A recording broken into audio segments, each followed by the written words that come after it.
Netflix, Canal+, Prime Video, Salto, Disney+, les plateformes SVOD se multiplient mais rien ne change. Vous vous demandez toujours quoi regarder ? Télé Loisirs vient à votre rescousse chaque semaine dans À la demande, le podcast qui vous permettra de lancer le bouton play en toute sérénité. Bonjour à tous et merci d'écouter À la demande, le podcast de la rédaction de Télé Loisirs consacré à toutes les plateformes SVOD. Je suis Émilie Meunier et en cette dernière semaine de septembre, on va faire le point sur les 5 séries qu'il ne fallait pas manquer en cette rentrée 2021. Alors j'espère tout d'abord que vous avez bien profité de l'été et que vous êtes prêts pour retrouver le chemin du métro boulot dodo. Et pour garder le moral, heureusement qui dit rentrée dit avalanche de nouveautés séries qui redonnent du peps le soir venu.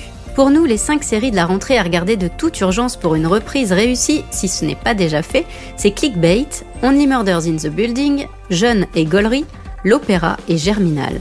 Les journalistes Marine Yelch, Jérémy Mingot, Laurence Gallois et Stéphanie Gorlin sont les invités du podcast pour vous débriefer de ces petites pépites. En fin d'émission, c'est l'acteur Jonathan Lambert à l'affiche de la série Jeune et Gaulerie qui vous révélera son dernier coup de cœur SVOD. Commençons tout d'abord par une mini-série de 8 épisodes qui promet de vous faire passer votre envie de dormir. Comprendre, vous allez enchaîner les épisodes de manière addictive. Bon, j'avoue, est-ce que c'est vraiment la meilleure série pour arriver frais au travail pour la rentrée ? Non, c'est sûr, mais ce captivant thriller mis en ligne fin août sur Netflix est l'une des belles surprises de cette fin d'été et c'est Marine qui va vous expliquer pourquoi. Madame Brewer. Ce message est adressé au ravisseur de Nick. C'est un mari, un père et un frère. Il est doux, affectueux et bienveillant. Je t'aime, Ethan. Vous avez fait une terrible erreur. Laissez-le rentrer à la maison. Alors l'histoire est simple, en apparence tout du moins, Nick Brewer, un père de famille, est kidnappé et devient l'objet d'une vidéo virale. Dans cette vidéo, le père de famille est accusé de maltraitance envers plusieurs femmes et se voit menacé de mort. À 5 millions de vues sur sa vidéo, il est exécuté. Tic-tac, tic-tac. Alors oui, moi j'ai adoré, je me suis prise très rapidement au jeu. C'est effectivement hyper addictif et imprévisible. Comme tu le disais, on commence avec l'enlèvement de Nick et la fameuse vidéo où il est accusé d'avoir abusé de plusieurs femmes. Et donc, à 5 millions de vues sur cette vidéo, il sera exécuté par ses ravisseurs. Cette vidéo contient aucun aveu. C'est une menace de mort. Ça suffit ! Nick s'est déjà montré violent. Comme vous pouvez le constater, cet échange est accablant. Où est-ce que vous avez trouvé ça ? Donc à partir de là, il y a une véritable chasse à l'homme qui se met en place et tous les protagonistes ne pensent qu'à une chose, c'est retrouver le coupable de ce kidnapping pour faire avancer l'histoire. Chaque épisode adopte le point de vue d'un des personnages de l'intrigue. Ça, j'ai beaucoup aimé d'abord parce qu'il y a un aspect psychologique de chacun qui te permet de mieux les connaître. Et plus le temps passe, plus tout est remis en question. Bon, après, on ne vous en dira pas plus sur l'avancement de l'intrigue, mais vous verrez que votre avis concernant le coupable change sans arrêt. Donc c'est très prenant et parfois j'avais un peu l'impression d'être dans un livre de Joël Dicker. La série, au-delà de ça, pose aussi pas mal de questions sur l'utilisation des réseaux sociaux. C'est une sorte de bonne claque révélatrice qui nous montre l'envers du décor et les dérives de l'ultra-connexion. De l'usurpation de l'identité aussi et ce que ça peut engendrer parce que finalement c'est le fil rouge et il est présent jusqu'au bout dans chaque épisode. Par contre, j'ai trouvé la fin un peu tirée par les cheveux. On sent qu'ils ont tout fait pour nous faire durer le suspense jusqu'au bout et pour nous surprendre. Mais bon, on leur pardonne parce que il faut reconnaître que ça se dévore comme un bon polar. Et comme tu le disais au début, vous allez voir que vous allez avoir du mal à ne pas enchaîner les épisodes. Je sais pas ce que toi t'as pensé de la fin, Émilie ? Ben oui, la fin, je suis d'accord avec toi, c'est pas le meilleur twist de la Terre, mais bon, ça fait le café, on se laisse quand même prendre jusqu'au bout. Après moi, j'ai été comme toi, happée par cette histoire, les masques tombent les uns après les autres, alors ça, certes, c'est une figure très classique du thriller, mais toujours très efficace. J'ai trouvé ça très malin aussi d'inclure le monde du virtuel comme un personnage à part entière, et surtout, vraiment, coup de cœur de retrouver au casting une actrice que j'adore personnellement, Zoé Kazan. Si vous flashez sur elle, n'hésitez pas à regarder ses films aussi disponibles sur les plateformes. Et beaucoup plus si affinité sur Salto, The Big Sick sur Prime Video et Elle s'appelle Ruby sur Disney+. En parlant de la plateforme aux grandes oreilles, place à notre deuxième série chouchoute de cette rentrée, Only Murders in the Building, uniquement les meurtres commis dans l'immeuble en français, nouvelle série policière et humoristique disponible sur Disney+, avec à son casting la chanteuse et ex-enfant star de l'écurie Disney, Selena Gomez. Dans approximativement 12 minutes, je vais me faire assassiner. Selon la police, Tim Kono a bien été victime d'un meurtre et apparemment c'est l'œuvre d'un givré dans votre genre. Je peux pas m'empêcher d'y penser. Oui, moi non plus. On devrait faire notre propre podcast. Alors on va y descendre et on va chercher des indices. Vous voulez venir ? Rendez-vous à New York, où une drôle de bande de voisins, amateurs de faits divers, mène l'enquête sur un crime commis dans l'immeuble, et je laisse Jérémy, qui a craqué sur ce programme, vous en parler. Et oui, Émilie, c'est la petite nouveauté de la rentrée sur Disney+, et comme moi, je suis sûr que vous allez vous prendre au jeu. Personnellement, je regarde vraiment les épisodes d'Only Murders in the Building comme si je jouais une partie de Cluedo. Il y a vraiment ce petit côté, c'est le colonel Moutarde dans la cuisine avec une corde, ou non, c'est peut-être dans le salon avec une clé anglaise. On est tous nuls à ce jeu, mais on aime vraiment se mettre dans la peau d'un détective, moi y compris. Et comme toute bonne série policière qui se respecte, on a envie de savoir qui a tué la victime. Aussi, le pitch est complètement décalé et totalement fun. Comment 3 inconnus collaborent ensemble pour résoudre une enquête criminelle et viennent ensuite raconter leurs recherches dans un podcast en prenant le risque de 1, de dire n'importe quoi, et de 2, de faire obstruction aux policiers chargés de l'affaire. Je trouve ça absolument génial. Est-ce que je veux m'introduire dans l'appartement d'un mort et fouiller dans ses affaires ? J'ai rien de mieux à faire. La seule chose qui compte, si nous avons raison, c'est qu'il y a un tueur en liberté dans notre immeuble. C'est une très bonne réplique. Mal interprétée, mais excellente. On rentre rapidement dans l'action jusqu'à devenir le 4e membre de leur petit groupe d'enquêteurs.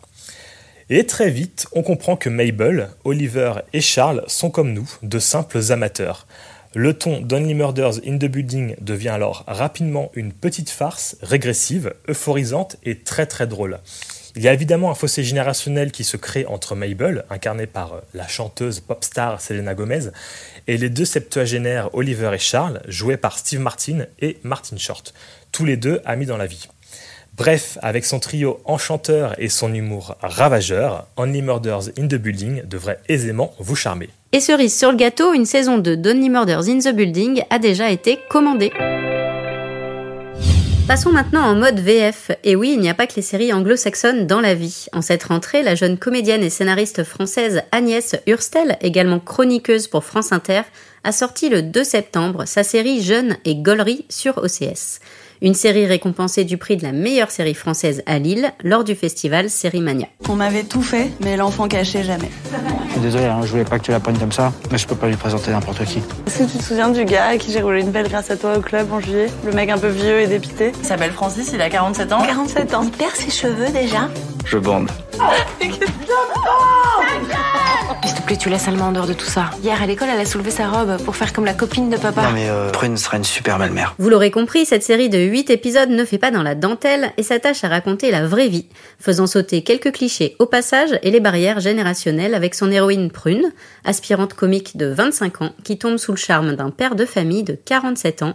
Et Laurence, justement, ce ton à la fois actuel et décomplexé, c'est exactement ce qui t'a plu. Et pourtant, Émilie, ce n'est pas facile de me faire rire. Je l'avoue, les séries comiques, c'est pas mon truc. Les humoristes non plus, ça me laisse généralement de marbre. Moi, ce que je préfère, c'est plutôt le drame. Et bien là, j'ai trouvé la série qui m'a fait rire cette année, c'est Jeune et Gaulerie. Alors pourtant, à 33 ans, je pense que je suis déjà trop vieille, malheureusement, pour cette série. En tout cas, je suis plus vieille que Prune, son héroïne, et plus mature, enfin, je l'espère en tout cas. Mais oui, elle m'a fait rire avec ses blagues, c'est vrai, avec le décalage de génération entre elle et Paul, et puis surtout avec son plan de bataille pour faire la guerre à sa belle-fille. Côté humour, les blagues fusent. Prune a une répartie de dingue, comme on voudrait juste tous en avoir. Les dialogues sont ciselés, il ne laisse rien passer. Le ton est en effet décomplexé comme son héroïne et parfois c'est même assez vulgaire. Mais Jeune et Gaulerie, c'est pas juste une série drôle, c'est aussi une série attachante parce que oui, sous ses dehors parfois un peu agaçantes de je me crois obligée d'être drôle en permanence, Prune est en fait hyper attachante ou disons attachante. Elle a du mal à trouver sa place, elle a peur de grandir, de s'engager pour de bon et ça, je pense que ce sont des thèmes qui parleront à tout le monde. Alors si vous n'avez pas peur de vous frotter à cette jeune fille à la langue bien acérée, je vous conseille de lancer commencer au moins le premier épisode et vous allez sans doute vous retrouver comme moi à les enchaîner aussi vite que Prune enchaîne ses vannes. Laurence, tu as un deuxième coup de cœur en cette rentrée et cette fois c'est une série qui te prend par les sentiments. En grande fan de danse que tu es, il s'agit de la nouvelle série L'Opéra, disponible sur OCS depuis le 7 septembre. Quand on entre ici, c'est uniquement pour la danse. Il y en a certains qui s'accrochent alors qu'ils devraient juste céder la place. Je suis vraiment désolée. On doit la récupérer parce qu'on n'en a pas assez. On m'a écartée comme une pouilleuse et vous savez très bien pourquoi. Tout ça parce que personne n'était prêt à assumer. Assumer qu'une danseuse noire soit distribuée comme signe blanc. Et oui, Émilie, quand j'ai entendu parler de ce projet de série d'OCS sur l'opéra, c'est vrai que j'avais les yeux qui pétillaient parce que je suis une grande fan de danse et qui plus est du ballet de l'Opéra de Paris. Et la série nous plonge justement dans les coulisses de ce ballet avec 3 destins en parallèle, alors des destins fictifs, bien sûr. D'un côté, l'histoire d'une danseuse étoile sur le retour que la direction veut renvoyer. De l'autre, une jeune danseuse noire qui débarque et découvre à la fois le fonctionnement de la maison, son excellence, mais aussi sa dureté et la discrimination qui peut y régner malheureusement. Et enfin, le directeur de la danse qui vient d'arriver et doit faire tourner la boutique tout en louvoyant avec l'aspect politique de sa fonction. Alors en tant que passionnée de danse, c'est vrai que j'étais forcément très exigeante avec cette série et en fait elle a carrément dépassé mes attentes. J'ai trouvé la série très authentique. Et sur un plan esthétique, c'est très beau visuellement, c'est très bien filmé. Or, filmer la danse, c'est difficile et c'est un vrai savoir-faire, mais là, c'est vraiment très réussi. Et la série a été tournée au Palais Garnier, il me semble. Alors, en effet, elle a été tournée en partie au Palais Garnier, mais aussi dans d'autres théâtres en Belgique pour reconstituer du coup l'opéra parce qu'ils n'ont pas pu tourner toute la série là-bas. Et les reconstitutions sont très belles, que ce soit les décors des studios de répétition, de l'opéra en lui-même et des ballets qui sont mises en scène. Et les acteurs principaux qui ont fait de la danse mais ne sont pas des danseurs professionnels à la base sont vraiment crédibles et ça pour moi c'était vraiment très important. Alors oui, un œil expert verra les 1000 défauts, verra tout de suite qu'Ariane Labed, l'actrice principale, n'est pas une danseuse étoile, mais elle est très crédible. Pour ma part, j'ai découvert cette actrice et je l'ai trouvée épatante dans ce rôle avec un mélange assez rare de fermeté et de fragilité à la fois dans ce personnage. J'ai besoin de cet endroit. C'est ma maison, ma famille. Je peux pas partir. Très bonne gestion de crise. C'est le métier qui rentre. Oh, qu'est-ce qui t'arrive? Je sais pas. Comment on fait pour devenir vraiment une grande danseuse? S'il y a quelqu'un à qui on a dit c'est pas possible et qui allait quand même, c'est vous. L'Opéra de Paris, c'est un écrin qui visuellement est somptueux et puis c'est le lieu parfait pour une histoire pleine de tensions comme celle-ci. La série décrit très bien justement ce que représente cette institution et ses enjeux qui sont contradictoires. D'un côté, préserver une tradition basée sur l'excellence et de l'autre, suivre le train de la modernité avec notamment toutes les questions autour de la diversité. Et ce sont des sujets qui ont émergé ces dernières années dans l'actualité de l'opéra, tout comme celui de la question de la retraite des danseurs d'ailleurs. Et bien sûr, il y a aussi tout le côté de la question politique, les luttes de pouvoir de cette institution. D'ailleurs, le personnage joué par Raphaël Personnaz m'a fait penser au danseur Benjamin Millepied, qui a été directeur de la danse à l'opéra entre 2014 et 2016 et qui avait beaucoup fait parler à l'époque. Alors, je ne sais pas si c'est un hasard ou si c'est voulu, mais je penche plutôt quand même pour la deuxième option. Et cette série, Laurence, est-ce qu'elle est accessible aux non-fans de danse? Je pense qu'elle ne s'adresse pas seulement à ceux qui s'intéressent à la danse. Par ses thèmes et sa mise en scène, elle pourra plaire au plus grand nombre. Alors là encore, même si le Lac des Cygnes n'est pas forcément votre tasse de thé, je vous recommande de lancer le premier épisode et je pense que facilement vous allez vous laisser happer par l'histoire, par les personnages et puis forcément par ce décor somptueux. Et c'est le but, je pense, non seulement de démocratiser la danse et l'Opéra de Paris, mais aussi de proposer à l'international une série de prestige française à laquelle on souhaite, Émilie, un destin similaire à celui de Lupin. Et d'ailleurs, OCS a déjà commandé la deuxième saison de l'opéra. Enfin, on ne pouvait pas évoquer les séries françaises de la rentrée sans convier Stéphanie Gorlin pour nous parler de Germinal, nouvelle adaptation de l'œuvre d'Émile Zola sur Salto. Camarades, vos revendications sont justes et la justice ne se demande pas, elle s'impose. Les mineurs sont en route, des centaines de toute la région. Seul un idiot quitte la partie avant d'encaisser ses gains. On n'a pas fait tous ces sacrifices pour rien. On va jusqu'au bout parce qu'on n'a plus rien à perdre. T'as dit que c'était la guerre, tu te rappelles? La voilà la guerre, la voilà. La seule solution pour que les patrons nous respectent, c'est l'union des mineurs. Alors maintenant, vous avez le choix.